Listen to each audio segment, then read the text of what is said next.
जी sir, जी sir. प्रभु का धन्यवाद हो। आज दूसरा शमूएल का 12वां अध्याय पढ़ा जाना है, जिसमें 31 वचन है और भाइयों का टीम आज पढ़ेंगे। तो पढ़ने वाले एक मैं हूँ, विश्वनाथ प्रसाद जी हैं, हरिदेव चौधरी जी हैं और हाकिम सिंह जी हैं, जयवीर चौधरी जी हैं। तो 1 से 5 तक मैं पढ़ूंगा, 1 से 6 तक मैं पढ़ूंगा, 7 से लेकर 12 तक विश्वनाथ प्रसाद जी पढ़ेंगे, 13 से लेकर 18 तक हरिदेव चौधरी जी पढ़ेंगे, 19 से लेकर 24 तक हाकिम सिंह जी पढ़ेंगे और अंत में जयवीर चौधरी जी 25 से लेकर 31 तक पढ़ेंगे। तो वचन को पढ़ने से पहले मैं परमेश्वर को धन्यवाद करूंगा, क्योंकि मेरा पिता सबसे महान है।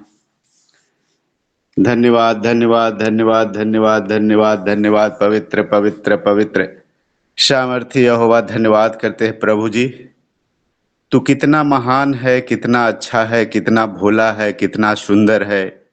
तेरा लाख लाख बधाई देता हूँ प्रभु, जो आप हमारे संग 24 घंटे रहते हैं पिता, और हर एक छोटे बड़े कामों पे आशीष देते हैं। इसके लिए धन्यवाद करता हूँ। तू पवित्र है, स्वर्गदूतों के दूत है, राजाओं का राजा है, प्रभुओं का प्रभु है, जीवित परमेश्वर है, पवित्र आत्मा है। तेरा लाख लाख धन्यवाद करते हैं प्रभु। तू मेरे संग हमेशा रहता है पिता, इसके लिए लाख लाख धन्यवाद करता हूँ। दया करने वाला परमेश्वर, करुणा करने वाला परमेश्वर, शांति देने वाला परमेश्वर, खुशियों से भरने वाला परमेश्वर, सिर्फ और सिर्फ तू है। तू है मसीहा, तू है। धन्यवाद करते हैं, धन्यवाद करते हैं प्रभु जी। तू अपने पवित्र जनों के ऊपर हमेशा आपका हाथ बना रहता है प्रभु। जहाँ कहीं भी हम सभी लोग जाते हैं, वहाँ वहाँ तू आगे आगे जाता है पवित्र आत्मा। तेरा धन्यवाद करते हैं।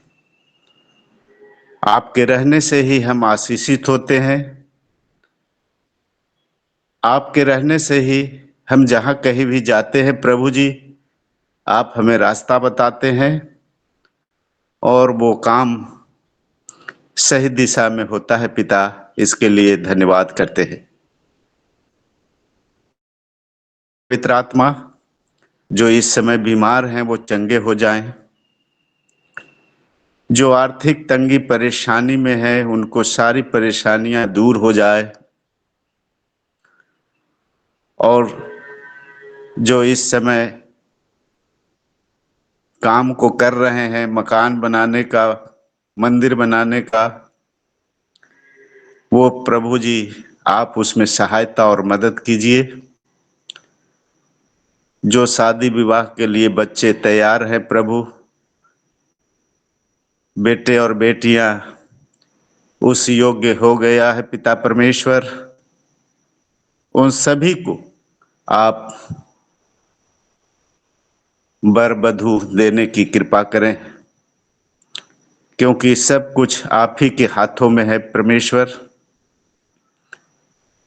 जब तक तू न चाहेगा कुछ भी संभव नहीं है। आपका वचन कहता है कि मनुष्य से कुछ भी नहीं हो सकता है, लेकिन परमेश्वर से सब कुछ हो सकता है।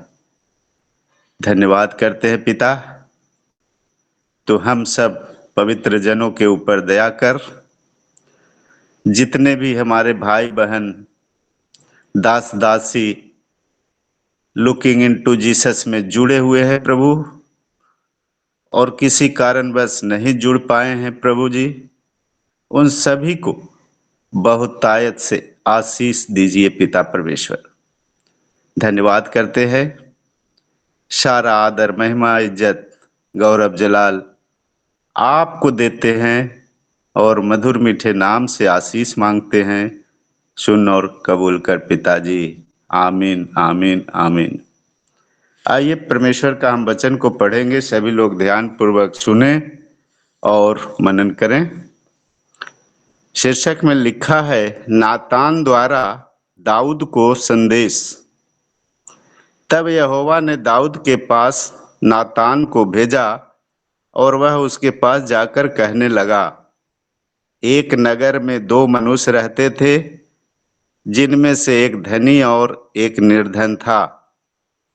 धनी के पास तो बहुत सी भेड़ बकरियां और गाय बैल थे, परंतु निर्धन के पास भेड़ की एक छोटी बच्ची को छोड़ और कुछ भी न था, और उसको उसने मोल लेकर जिलाया था। वह उसके यहाँ उसके बाल बच्चों के साथ थी, बड़ी थी। वह उसके टुकड़े में से खाती और उसके कटोरे में से पीती और उसकी गोद में सोती थी, और वह उसकी बेटी के समान थी। फिर धनी के पास एक यात्री आया और उसने उस यात्री के लिए, जो उसके पास आया था, भोजन बनवाने को अपनी भेड़ बकरियों या गाय बैलों में से कुछ न लिया, परंतु उस निर्धन मनुष्य की भेड़ की बच्ची लेकर उस जन के लिए, जो उसके पास आया था, भोजन बनवाया। तब दाऊद का कोप उस मनुष्य पर बहुत भड़का और उसने नातान से कहा, यहोवा के जीवन की शपथ, जिस मनुष्य ने ऐसा काम किया वह प्राण दंड के योग्य है, और उसको उस भेड़ की बच्ची का चौगुना भर देना होगा, क्योंकि उसने ऐसा काम किया और कुछ दया नहीं की। आमीन। परमेश्वर के नाम की बड़ाई हो। परमेश्वर की प्रेजेंट में सभी संतों को स्वागत करता हूं। जय मसीह की। तब नातान ने दाऊद से कहा, तू ही वह मनुष्य है। इस्राएल का परमेश्वर यहोवा यों कहता है कि मैंने तेरा अभिषेक करके तुझे इस्राएल का राजा ठहराया, और मैंने तुझे साउल के हाथों से बचाया। फिर मैंने तेरे स्वामी का भवन तुझे दिया, और तेरे स्वामी का पत्नियों तेरे भाग के लिए दी, और मैंने इस्राएल और यहूदा का घराना तुझे दिया था। और यदि वह यह थोड़ा था तो मैं तुझे और भी बहुत कुछ देने वाला था। तूने यहोवा के आज्ञा तुच्छ जानकर क्यों वह काम किया जो उसकी दृष्टि में बुरा है। हित्ती उजिया को तूने तलवार से घात किया और उसकी पत्नी को अपने कर लिया है, और उजिया को अमोनियों की तलवार से मरवा डाला है। इसलिए अब तलवार तेरे घर से कभी दूर न होगी, क्योंकि तूने मुझे तुच्छ जानकर हित्ती उजिया की पत्नी को अपनी पत्नी कर लिया है। यहोवा यों कहता है कि सुन, मैं तेरे घर में से विपत्ति उठा करके तुझ पर डालूंगा, और तेरी पत्नियों को तेरे सामने लेकर दूसरे को दूंगा, और वह दिन दोपहरी में तेरे पत्नियों से कुकर्म करेगा। तूने तूने तो वह काम छिपा कर किया, पर मैं यह काम सब इस्राएलियों के सामने दिन दोपहर कराऊंगा। आमीन। सबको जय मसीह, सबको परमेश्वर आशीष दे। आइए हम पढ़ते हैं 13 से। तब दाऊद ने नातान से कहा, मैंने यहोवे को विरुद्ध पाप किया है। नातान ने दाऊद से कहा, यहोवा ने तेरा पाप को दूर किया है, तू न मरेगा।